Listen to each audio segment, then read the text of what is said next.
20 pahlawan nasional yang wajib kita ketahui. Indonesia tidak ujuk-ujuk ada seperti sekarang, melainkan melalui proses perjuangan panjang. Ada cucuran keringat dan darah dari para pendahulu yang memperjuangkan dan mempertahankan kemerdekaan. Datang dari seluruh lapisan bangsa, datang dari seluruh daerah bangsa. Bukan saja hanya pemuda dari Jawa dan Sumatera yang ikut berjuang, tapi juga pemuda dari Maluku, pemuda dari Sulawesi, pemuda dari Kalimantan, berkumpul dalam Republik Indonesia, memperjuangkan cita-cita Indonesia merdeka. Mereka adalah sosok-sosok yang sepanjang hidupnya berjuang bagi Indonesia. Dari seluruh penjuru daerah, dari seluruh penjuru Nusantara, mereka kita kenal sebagai pahlawan.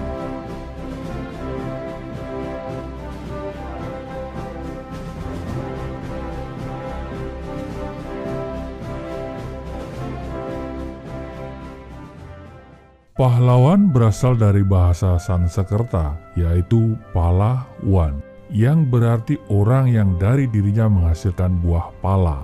Pahlawan adalah tokoh besar yang menonjol karena keberaniannya, pengorbanannya dalam membela kebenaran, pejuang membela tanah air dengan gagah berani. Berkat merekalah Indonesia seperti sekarang, berkat perjuangan pahlawan di tiap daerah di setiap sudut Nusantara. Pahlawan nasional adalah gelar penghargaan tingkat tertinggi di Indonesia. Gelar Anumerta ini diberikan atas tindakan yang dianggap heroik, dikenal, dan diteladani sepanjang masa oleh warga masyarakat Indonesia. Dulu istilah yang digunakan adalah pahlawan kemerdekaan nasional, dibuat pada saat dikeluarkannya Dekret Presiden nomor 241 tahun 1958. Kemudian berganti nama menjadi pahlawan nasional pada era kepemimpinan Presiden Soeharto. Dan tahukah Anda siapa yang pertama kali mendapat gelar pahlawan? Dia adalah Abdul Muiz, seorang tokoh asal Sumatera Barat yang lahir pada 3 Juli 1883, seorang sastrawan, wartawan, dan nasionalis yang keras mengkritisi Belanda melalui tulisan-tulisannya. Hingga kini tercatat Indonesia mempunyai 185 pahlawan, terdiri dari 170 pria dan 15 wanita. Tahun 2019 ditambahkan 6 tokoh yang berjasa untuk Indonesia, antara lain Ruhana Kudus, Himayatuddin Muhammad Saidi, Sarjito, Abdul Kahar Muzakir, Alexander Andreas Maramis, dan Maskur. Selain pahlawan nasional, disematkan juga gelar khusus pada tingkat pahlawan nasional, yaitu pahlawan revolusi. Diberikan pada tahun 1965 kepada 10 korban peristiwa gerakan 30 September. Sementara Soekarno dan Muhammad Hatta adalah pahlawan proklamator, karena perannya dalam membacakan proklamasi kemerdekaan Indonesia. Profil beliau berdua sudah kita ulas pada video sebelum ini. Sobat Getiku, jangan beranjak dulu. Berikut ini kita akan mengulas 20 pahlawan penting yang memberi kontribusi besar pada bangsa ini. Simak video selengkapnya.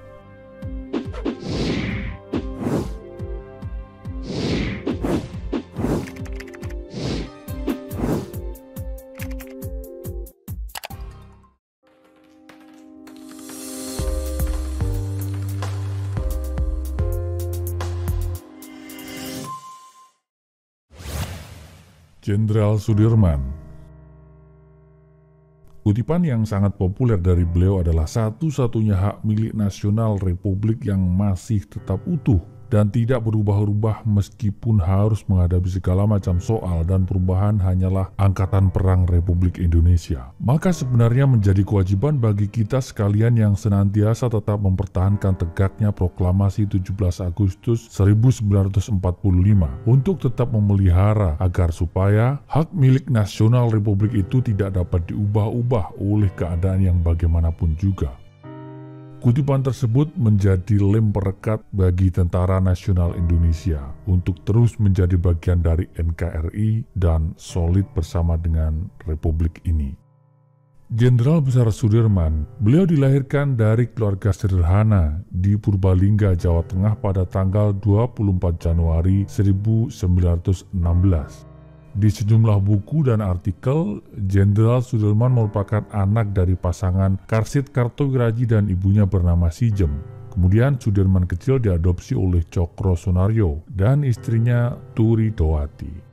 Versi lain menyebut dan ini merupakan ralat dari putra bungsunya, orang tua Jenderal Sudirman adalah Cokro Sunaryo itu sendiri. Sudirman memperoleh pendidikan formal dari sekolah taman siswa, kemudian melanjutkan pendidikannya ke Hollands Indische Quake School, sekolah pendidikan guru di Solo. Ia juga turut serta dalam kegiatan organisasi pramuka Hizbul Wathan dan menjadi guru di sekolah Hizb Muhammadiyah di Cilacap.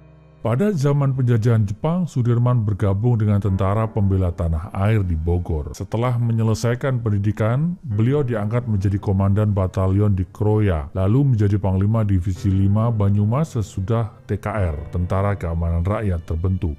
18 November 1945, Sudirman dilantik oleh Presiden Republik Indonesia menjadi Panglima Besar Tentara Keamanan Rakyat dengan pangkat Letnan Jenderal, kemudian menjadi Panglima Besar Angkatan Republik Indonesia dengan pangkat Jenderal. Perang Palagan Ambarawa melawan pasukan Inggris dan Nika November sampai Desember 1945 adalah perang besar pertama yang ia pimpin. Karena ia berhasil memperoleh kemenangan gemilang pada pertempuran ini, Presiden Soekarno melantiknya sebagai Jenderal Besar. Jenderal Sudirman dikenal sebagai pejuang yang gigih, pantang menyerah. Meski sedang sakit, paru-paru parah ketika itu, ia tetap berjuang, bergerilya bersama para prajuritnya melawan tentara Belanda pada agresi militer kedua. Ketika Belanda melancarkan agresi militer kedua, Sudirman dalam keadaan sakit melawan dengan bergerilya dari 19 Desember 1948 sampai 10 Juli 1949. 2 Agustus 1949, Jenderal Besar Sudirman mengundurkan diri.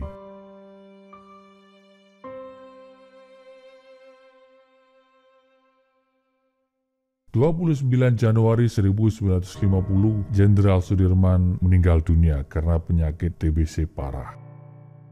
Jenazahnya dimakamkan di Taman Makam Pahlawan Kusumanegara di Semagi, Yogyakarta.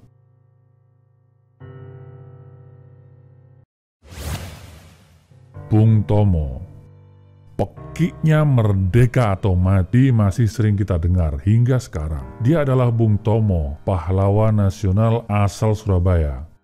Sutomo atau lebih dikenal dengan nama Bung Tomo lahir pada tanggal 3 Oktober 1920 di Surabaya, Jawa Timur dari keluarga kelas menengah, keluarga yang menjunjung tinggi pendidikan. Ayahnya bernama Kartawan Cipto Wijoyo adalah pegawai pemerintah dan ibunya Subastita yang berdarah campuran Jawa Tengah, Sunda, dan Madura adalah distributor mesin jahit. Di usia muda, Bung Tomo aktif dalam organisasi kepanduan atau KBI.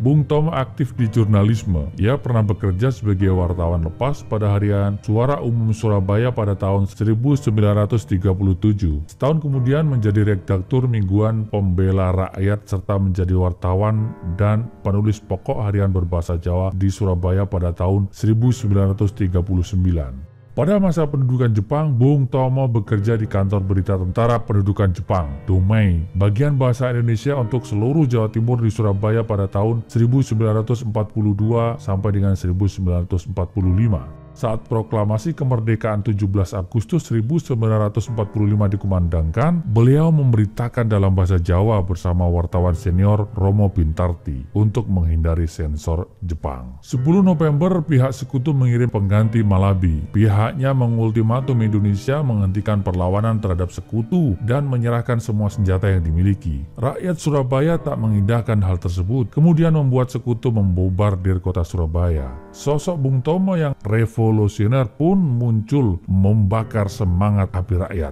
Dengan menggebu beliau menyampaikan pidatonya. Bismillahirrahmanirrahim. Merdeka!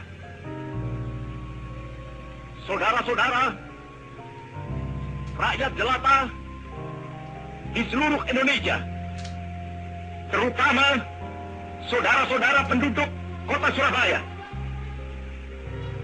kita semuanya telah mengetahui bahwa hari ini tentara Inggris telah menyebarkan pamflet-pamflet yang memberikan suatu ancaman kepada kita semua. Kita diwajibkan untuk dalam waktu yang mereka tentukan menyerahkan senjata-senjata yang telah kita rebut dari tangannya tentara Jepang. Mereka telah minta supaya kita datang pada mereka itu dengan mengangkat tangan. Mereka telah minta supaya kita semua datang pada mereka itu dengan membawa bendera putih, tanda bahwa kita menyerah kepada mereka.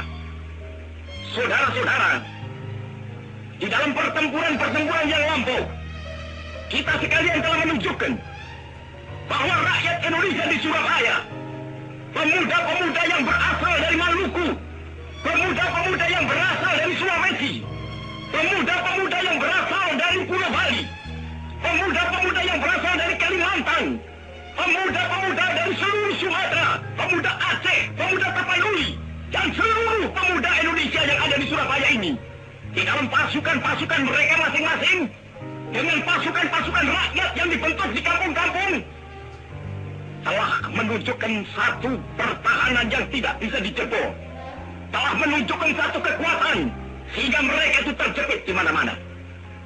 Hanya karena taktik yang licik daripada mereka itu, saudara-saudara, dengan mendatangkan presiden dan pemimpin-pemimpin lainnya ke Surabaya ini, maka kita tunduk untuk memberhentikan pertempuran.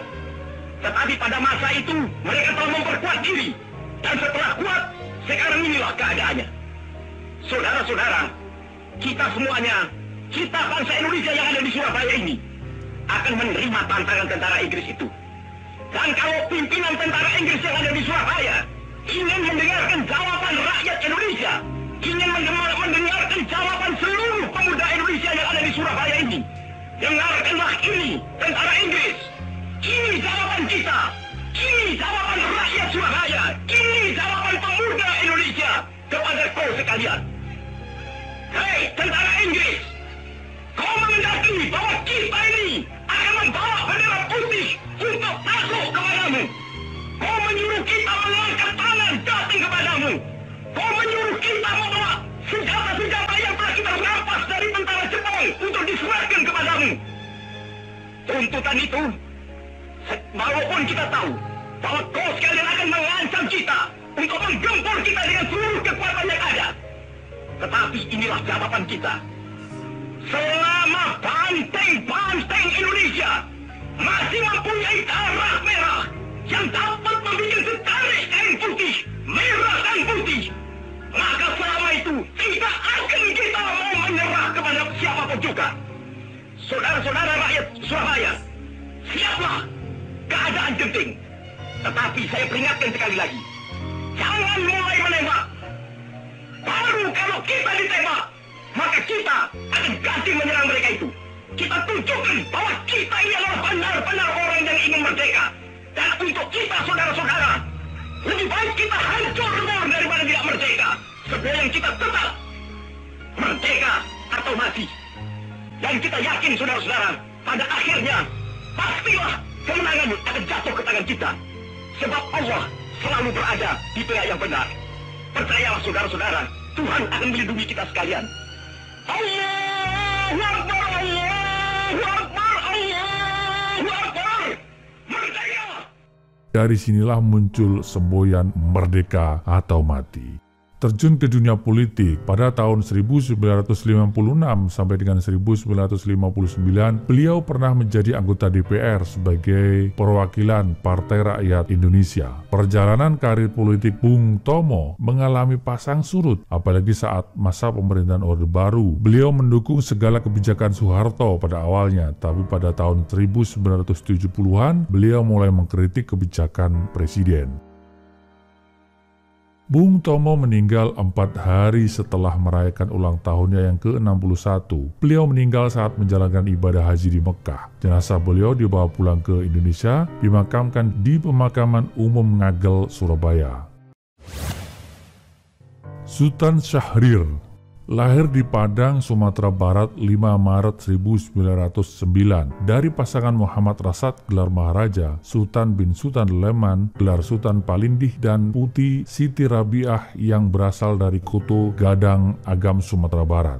Ayahnya menjabat sebagai penasihat Sultan Delhi dan kepala jaksa di Medan. Adalah seorang intelektualis, perintis dan revolusioner kemerdekaan Indonesia. Setelah Indonesia merdeka, ia menjadi politikus dan Perdana Menteri pertama Indonesia dari 14 November 1945 hingga 20 Juni 1947. Syahrir mendirikan Partai Sosialis Indonesia pada tahun 1948. Beliau meninggal dalam pengasingan di Zurich, Swiss 9 April 1966 pada usia 57 tahun, dimakamkan di Taman Makam Pahlawan Kalibata, Jakarta. Tan Malaka. Nama aslinya adalah Sultan Ibrahim, lebih dikenal dengan nama Tan Malaka. Dari garis keturunan ibu, ia mendapat gelar bangsawan Sultan Ibrahim Datuk Tan Malaka. Tan Malaka lahir di Nagari Pandam Gadang, Gunung Omeh 50 Kota, Sumatera Barat. Ayahnya bernama Rasad Caniago, seorang karyawan pertanian, dan ibunya Sinah Simabur adalah putri orang terpandang. Tan Malaka hidup dalam lingkungan agama yang kuat di kampungnya.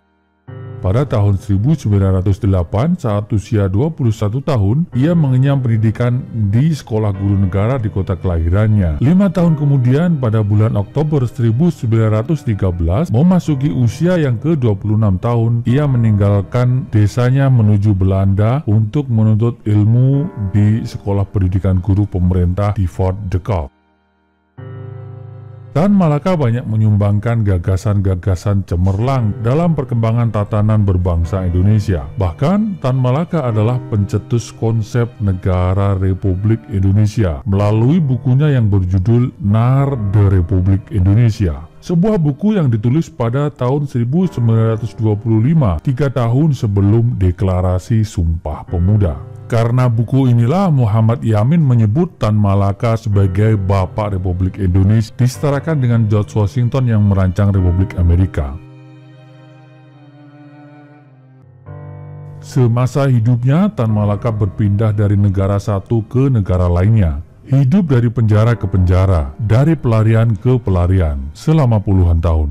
Dimusuhi oleh pemerintahan kolonial maupun sebagian besar rakyat Indonesia. Dan karena itulah Tan nyaris tenggelam di telan sejarah, hingga penyebab kematiannya pun menjadi polemik.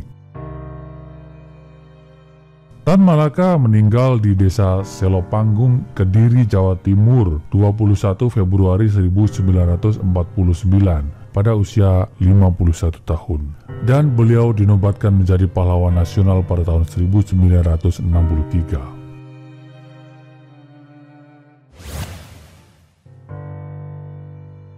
Muhammad Yamin. Muhammad Yamin dilahirkan di Talawi, Sawah Lunto pada 23 Agustus 1903. Ia merupakan putra dari pasangan Usman Baginda Khatib dan Siti Saadah yang masing-masing berasal dari Sawah Lunto dan Padang Panjang. Pendidikannya dimulai ketika ia bersekolah di Holland Inland School. Ia juga mendapat pendidikan sekolah guru, mengenyam pendidikan sekolah menengah pertanian Bogor, sekolah dokter hewan, hingga sekolah kehakiman di Jakarta. Karir Muhammad Yamin dalam politik dimulai ketika ia diangkat sebagai Jong Sumatera Bon pada tahun 1926 sampai 1928. Setelah itu pada tahun 1931 ia bergabung ke Partai Indonesia. Karir politiknya berlanjut ketika Muhammad Yamin mendirikan Partai Gerakan Rakyat Indonesia bersama Adam Malik, Wilopo, dan Amir Syarifuddin. Muhammad Yamin merupakan anggota BPUPKI dan anggota Panitia 9, di mana akhirnya berhasil merumuskan Piagam Jakarta, cikal bakal dan merupakan dasar dari terbentuknya Undang-Undang Dasar 1945 dan Pancasila. Muhammad Yamin juga pernah diangkat sebagai anggota Komite Nasional Indonesia. Setelah merdeka, Yamin banyak duduk di jabatan-jabatan penting, diantaranya adalah menjadi anggota DPR, Menteri Kehakiman, Menteri Pengajaran, Pendidikan dan Kebudayaan, Menteri Urusan Sosial Budaya, Ketua Dewan Perancang Nasional, dan Ketua Dewan Pengawas IKBN Antara. Muhammad Yamin meninggal pada tanggal 17 Oktober 1962, wafat di Jakarta dan dimakamkan di Desa Talawi, Kabupaten Sawah Lunto, Sumatera Barat. Ia meninggal ketika masih menjabat aktif sebagai Menteri Penerangan. Cut Nyak Dien. Cut Nyak Dien merupakan pahlawan nasional dari Aceh yang melakukan perjuangan di masa sejarah Perang Aceh melawan Belanda. Cut Nyak Dien terlahir dari keluarga ningrat yang memegang teguh ajaran Islam pada tahun 1848. Ayah Cut Nyak Dien bernama Teku Nantasutia, Hulu Balang 6 Mukim. Cut Nyak Dien menikah dengan Teku Cik Ibrahim Lamnga pada tahun 1862, putra dari Hulu Balang Lamnga 13. Pada tanggal 20 Maret 1873, Belanda menyatakan perang kepada Aceh. Ketika wilayah 6 Mukim diserang oleh Belanda, Cut Nyak Dien mengungsi, sementara suaminya Ibrahim Lamnga ikut serta berjuang melawan Belanda, hingga gugur. Gugurnya Ibrahim Lamnga pada tanggal 29 Juni 1873 menambah semangat Cut Nyak Dien lebih kuat untuk melawan Belanda. Pada tanggal 6 November 1908, Cut Nyak Dien menghembuskan nafas terakhirnya. Di akhir hayat, dia lebih dikenal dengan nama Ibu Perbu, dan makamnya baru ditemukan pada tahun 1959.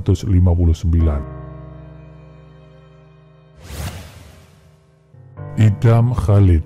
Dr. Kiai Haji Idam Khalid merupakan salah satu politisi berpengaruh pada masanya. Beliau pernah menjabat Wakil Perdana Menteri Indonesia, pernah juga menjabat sebagai Ketua MPR dan DPR. Idam Khalid lahir 27 Agustus 1921 di Satui, bagian tenggara Kalimantan Selatan. Ayahnya bernama Haji Muhammad Khalid, seorang pengusaha dari Amuntai, Banjarmasin.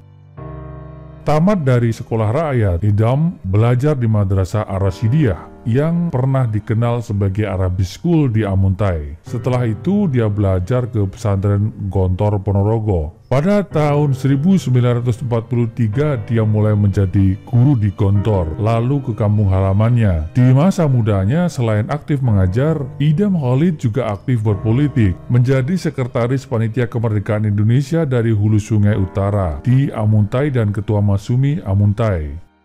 Di masa revolusi, Idam bergabung dengan Sentral Organisasi Pemberontak Indonesia Kalimantan. Keterlibatannya di Sopik menyebabkan dia ditangkap dan ditahan tentara Nika.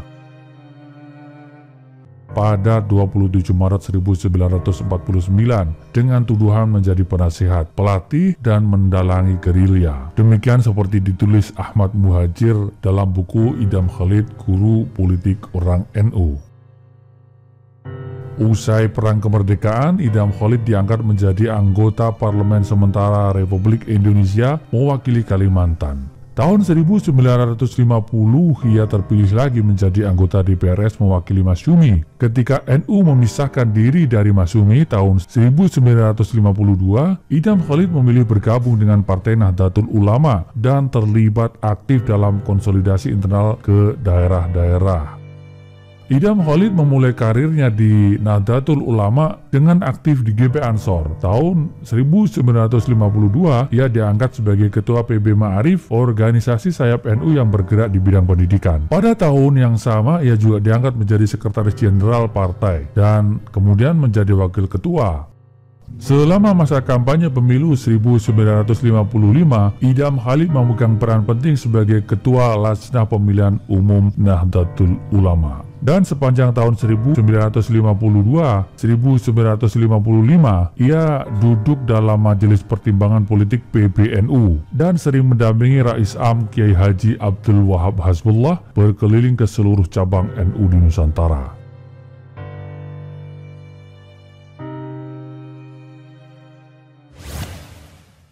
Kiai Haji Hasyim Asy'ari. Kiai Haji Hasyim Asy'ari adalah pahlawan nasional yang mendirikan organisasi massa Islam terbesar di Indonesia, Nahdlatul Ulama. Dilahirkan dari pasangan Kiai Asy'ari dan Nyi Halimah pada tanggal 14 Februari tahun 1871 Masehi di Dusun Gedang, Tambarjo, Jombang. Secara nasab, Kiai Hasyim memiliki jalur bangsawan Jawa sekaligus ulama masyhur, salah satu dari Wali Songo yaitu Sunan Giri. Sementara dari jalur ibu, garis keturunannya bersambung ke Raja Brawijaya VI, Lembu Peteng yang berlatar belakang bangsawan Hindu Jawa. Pada tahun 1892, Hasyim Asy'ari pergi menimba ilmu ke Mekah, berguru pada Syekh Ahmad Khatib Minangkabau, Syekh Muhammad Mahfud Tarmas, Syekh Ahmad Amin Al-Attar, Syekh Ibrahim Arab, Syekh Said Yamani, Syekh Rahmatullah, Syekh Soleh Bafaddal, Syed Abbas Maliki, Syed Alwi bin Ahmad As-Sakaf, dan Syed Husain Al-Habsyi. Di Mekah, awalnya Kiai Haji Hasyim Asy'ari belajar di bawah bimbingan Syekh Mahfud dari Termas, Pacitan, yang merupakan ulama dari Indonesia pertama yang mengajar Syekh Bukhari di Mekah. Syekh Mahfud adalah ahli hadis dan hal ini sangat menarik minat belajar Kiai Hasyim Asy'ari, sehingga sekembalinya ke Indonesia terkenal dalam pengajaran ilmu hadis. Ia mendapatkan ijazah langsung dari Syekh Mahfud untuk mengajar Sahih Bukhari, di mana Syekh Mahfud merupakan pewaris terakhir dari pertalian sanad hadis dari 23 generasi penerima Sahih Bukhari. Kiai Haji Hasyim Asy'ari adalah tokoh intelektual yang membukukan karya-karya monumental yang masih relevan dan dikaji di pondok-pondok pesantren hingga sekarang. Di antaranya adalah Muqaddimah Al-Qanun Al-Asasi li Jam'iyat Nahdlatul Ulama. Kitab ini berisikan pemikiran Kiai Haji Hasyim Asy'ari terutama berkaitan dengan Nahdlatul Ulama. Dalam kitab ini, Kiai Haji Hasyim Asy'ari mengutip beberapa ayat dan hadis menjadikan landasan dalam mendirikan Nahdlatul Ulama. Kiai Hasyim Asy'ari erat terkait dengan resolusi jihad, yakni respon jihad fisabilillah melawan Nika, Nederland yang mencoba menjajah kembali Indonesia. Bersama dengan ulama lain, wakil-wakil dari cabang NU di seluruh Jawa dan Madura berkumpul di Surabaya pada tanggal 21 dan 22 Oktober 1945. Para ulama kemudian mendeklarasikan perang mempertahankan kemerdekaan Indonesia sebagai perang jihad. Resolusi jihad menegaskan bahwa hukum membela tanah air adalah fardu ain bagi setiap Islam di Indonesia. Tak hanya itu, dalam resolusi jihad juga ditegaskan bahwa muslimin yang berada dalam radius 94 km dari pusat pertempuran wajib ikut berperang melawan Belanda. Kiai Haji Ahmad Dahlan. Ahmad Dahlan atau Muhammad Darwis adalah pahlawan nasional sekaligus pendiri organisasi besar Islam Muhammadiyah. Muhammad Darwis merupakan anak keempat dari 7 bersaudara. Ayahnya adalah seorang alim, Kiai Haji Abu Bakar, Imam Khatib Besar Kesultanan Yogyakarta, dan Nyai Abu Bakar, Putri Haji Ibrahim, Penghulu Yogyakarta. Kiai Haji Ahmad Dahlan termasuk keturunan yang ke-12 dari Maulana Malik Ibrahim, salah seorang yang terkemuka di antara Wali Songo, yaitu pelopor penyebaran agama Islam di Jawa. Pada tahun 1903, Ahmad Dahlan bertolak ke Mekah dan menetap selama 2 tahun. Pada masa ini dia sempat berguru kepada Syekh Ahmad Khatib yang juga guru dari pendiri NU Kiai Hasyim Asy'ari. Sebagai seorang yang aktif dalam kegiatan bermasyarakat dan mempunyai gagasan-gagasan cemerlang, Ahmad Dahlan juga dengan mudah diterima dan dihormati di tengah kalangan masyarakat. Dia mendapat tempat di organisasi Jamiatul Khair, Puri Utomo, Syarikat Islam, dan Komite Pembela Kanjeng Nabi Muhammad SAW. Pada tanggal 18 November 1912, Ahmad Dahlan mendirikan organisasi Muhammadiyah untuk mewujudkan cita-cita pembaruan Islam di bumi Nusantara. Ahmad Dahlan ingin mengadakan suatu pembaruan dalam cara berpikir dan beramal menurut tuntunan agama Islam. Dia ingin mengajak umat Islam Indonesia untuk kembali hidup menurut tuntunan Al-Quran dan Al-Hadis. Ahmad Dahlan juga mendirikan sekolah keguruan yang bernama Madrasah Muallimin Quick School Muhammadiyah dan Madrasah Muallimat Quick School Putri Muhammadiyah. Atas dedikasinya, Ahmad Dahlan menerima gelar pahlawan nasional. Kiai Haji Ahmad Dahlan meninggal dunia pada 23 Februari 1923. Ia dimakamkan di daerah kelahirannya, Yogyakarta.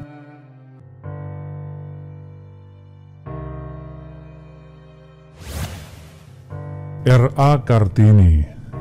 Raden Ajeng Kartini atau Raden Ayu Kartini merupakan sosok wanita pribumi yang dilahirkan dari keturunan bangsawan, mempunyai perhatian tinggi terhadap pendidikan dan seperti yang kita kenal sekarang, emansipasi wanita, tuntutan kesetaraan pendidikan pada wanita yang pada eranya tidak mendapat perhatian. Raden Ajeng Kartini berasal dari kalangan priayi atau kelas bangsawan Jawa. Ia merupakan putri dari Raden Mas Adipati Aryo Sasroningrat, seorang patih yang diangkat menjadi Bupati Jepara segera setelah Kartini lahir. Ibunya bernama Ngasirah, putri dari Nyai Haji Siti Aminah dan Kiai Haji Madirono, seorang guru agama di Telukawur, Jepara. Dari sisi ayahnya, silsilah Kartini dapat dilacak hingga Hamengkubuwono ke-6, garis keturunan Bupati Sosroningrat, bahkan dapat ditilik kembali ke istana kerajaan Majapahit. Sampai usia 12 tahun Kartini bersekolah di ELS, Europe Legere School. Seterusnya Kartini dipingit. Di rumah ia mulai belajar sendiri dan menulis surat kepada teman-teman korespondensi yang berasal dari Belanda. Salah satunya adalah Rosa Abendanon yang banyak mendukungnya. Dari buku-buku, koran, dan majalah, Kartini tertarik pada kemajuan berpikir perempuan Eropa. Timbul keinginannya untuk memajukan perempuan pribumi karena ia melihat bahwa perempuan pribumi berada pada status sosial yang rendah. Kartini banyak membaca surat-surat kabar. Kartini pun kemudian beberapa kali mengirimkan tulisannya dan dimuat di The Hollandse Lely. Dari surat-suratnya tampak Kartini membaca apa saja dengan penuh perhatian sambil membuat catatan. Kartini melihat perjuangan wanita agar memperoleh kebebasan, otonomi, dan persamaan hukum sebagai bagian dari gerakan yang lebih luas. Di antara buku yang dibaca Kartini sebelum berumur 20 terdapat judul Mark Havelar dan Surat-Surat Cinta karya Multatuli. 17 September 1904, Kartini meninggal pada usia 25 tahun. Kartini dimakamkan di Desa Bulu, Kecamatan Bulu, Rembang. Setelah Kartini wafat, Abendanon mengumpulkan dan membukukan surat-surat yang pernah dikirimkan Raden Ajeng Kartini pada teman-temannya di Eropa. Buku itu diberi judul Dari Kegelapan Menuju Cahaya. Pada tahun 1922, Balai Pustaka menerbitkannya dalam bahasa Melayu, dengan judul yang diterjemahkan menjadi Habis Gelap, Terbitlah Terang.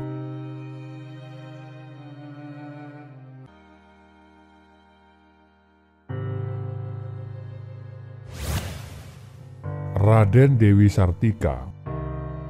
Raden Dewi Sartika adalah salah satu pahlawan kemerdekaan wanita Indonesia. Pendidikan yang diterimanya sebagai keturunan ningrat menginspirasi Raden Dewi Sartika untuk memperjuangkan hak pendidikan. Raden Dewi Sartika adalah putri pasangan Raden Somanegara dan Raden Ayu Permas. Ayahnya adalah seorang patih di Bandung yang sangat nasionalis. Dewi Sartika lahir di Bandung pada Desember 1884.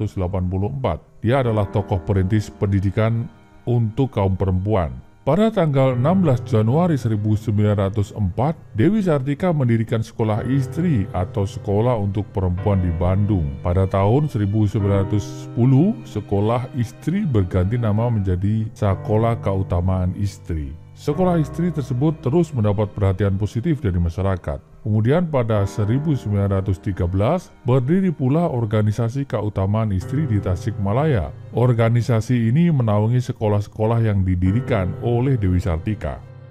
Pada tahun 1929, Sekolah Keutamaan Istri diubah namanya menjadi Sekolah Raden Dewi. Pada tahun 1947, akibat agresi militer Belanda, Dewi Sartika ikut mengungsi bersama para pejuang yang terus melakukan perlawanan terhadap Belanda untuk mempertahankan kemerdekaan. Saat mengungsi inilah, tepatnya tanggal 11 September 1947, Dewi Sartika yang sudah lanjut usia wafat di Cinean, Jawa Barat.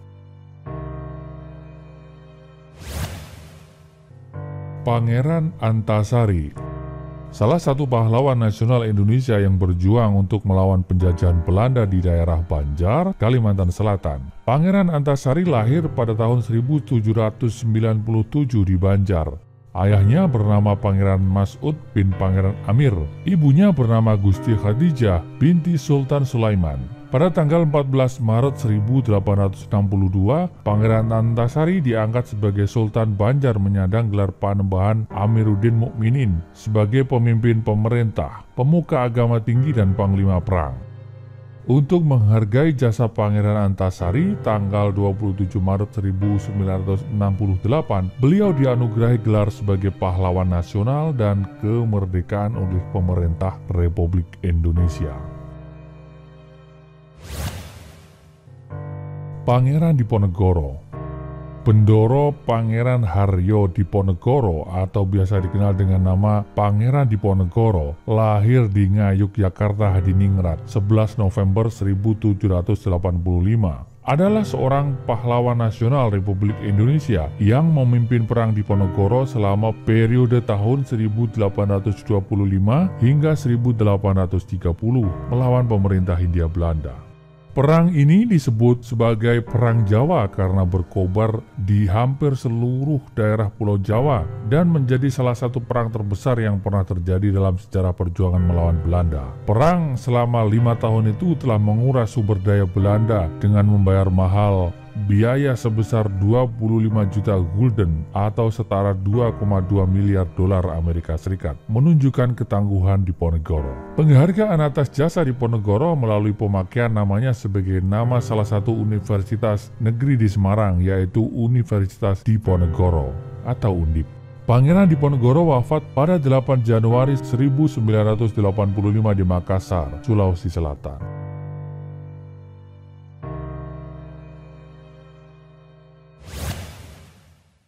Pattimura. Thomas Matulesi atau yang lebih dikenal dengan nama Pattimura lahir di Haria Pulau Saparua, Maluku 8 Juni 1783. Juga dikenal dengan nama Kapitan Pattimura. Pattimura tergolong turunan bangsawan dan berasal dari Nusa Ina, Seram. Ayahnya yang bernama Antoni Matulesi adalah anak dari Kasimiliali Pattimura Matulesi, putra Raja Sahulau. Pattimura adalah pahlawan bangsa yang berperan sebagai panglima perang dalam perlawanan rakyat Maluku dengan tentara VOC Belanda. Di bawah kepemimpinannya, Pattimura berhasil menyatukan kerajaan Ternate, Tidore, raja-raja di Bali, Sulawesi dan Jawa untuk menghadapi penjajah pada tahun 1817. Kapitan Pattimura mengatur strategi perang, mengkoordinir raja-raja patih, dan melaksanakan kegiatan pemerintahan, memimpin rakyat, mengatur pendidikan, menyediakan pangan, dan membangun benteng-benteng pertahanan. Perang Pattimura yang berskala nasional itu dihadapi Belanda dengan kekuatan militer yang besar dan kuat dengan mengirimkan sendiri Laksamana Baikes, salah seorang komisaris jenderal untuk menghadapi Pattimura. Perang Pattimura hanya dapat dihentikan dengan politik adu domba, tipu muslihat dan bumi hangus oleh Belanda. Haji Agus Salim. Haji Agus Salim lahir dengan nama Mashhudul Haq di kota Gadang Agam, Sumatera Barat, Hindia Belanda 8 Oktober 1884 dari orang tua Sultan Salim gelar Sultan Muhammad Salim dan Siti Zainab. Pendidikan dasar ditempuh di Sekolah Khusus Anak-anak Eropa, kemudian dilanjutkan ke Hogere School HBS di Batavia.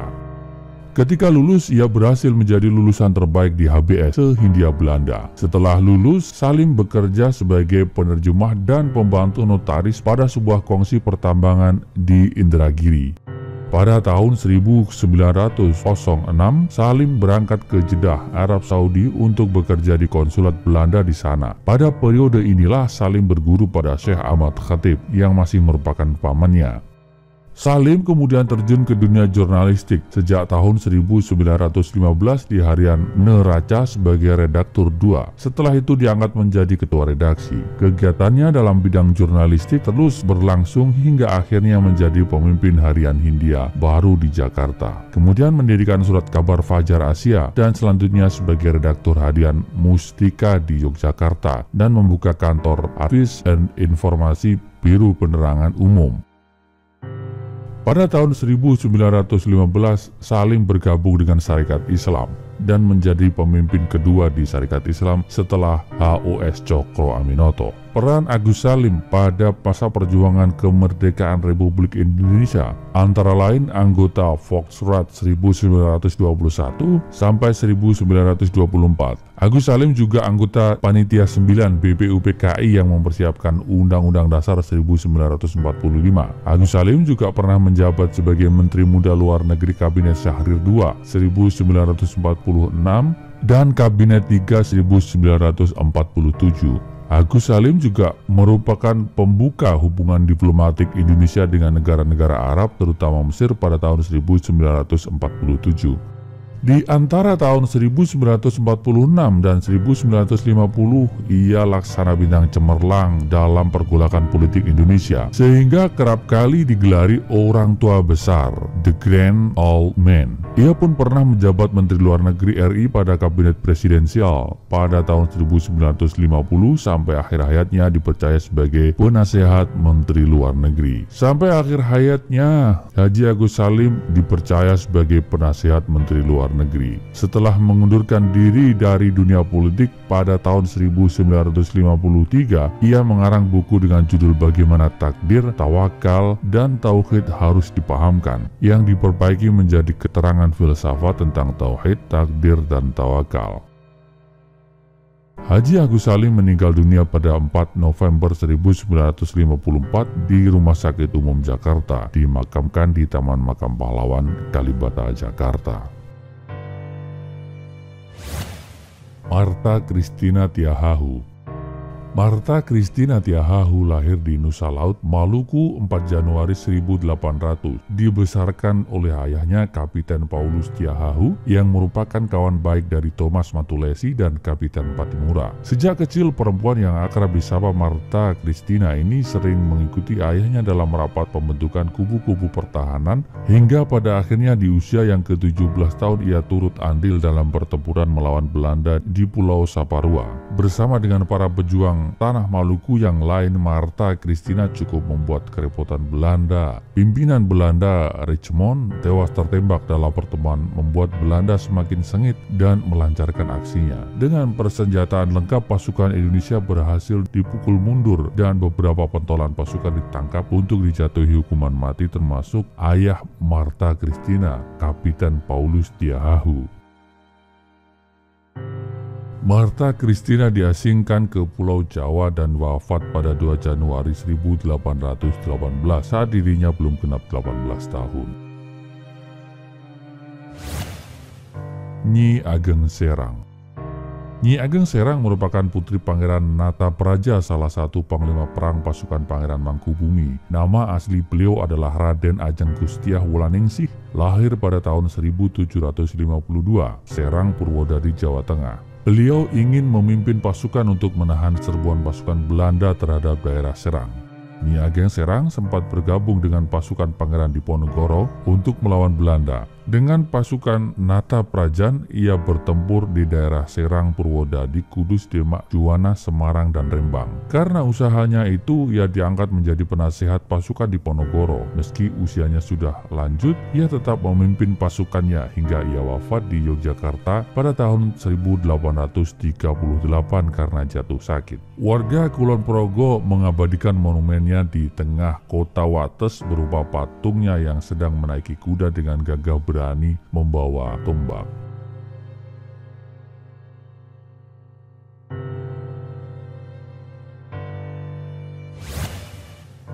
Nah Sobat Gedigu, itulah 20 daftar pahlawan nasional yang semangat juangnya perlu kita teladani untuk membela tanah air, untuk memperjuangkan wilayah dari penjajahan. Semoga Indonesia tetap jaya, merdeka. Assalamualaikum warahmatullahi wabarakatuh.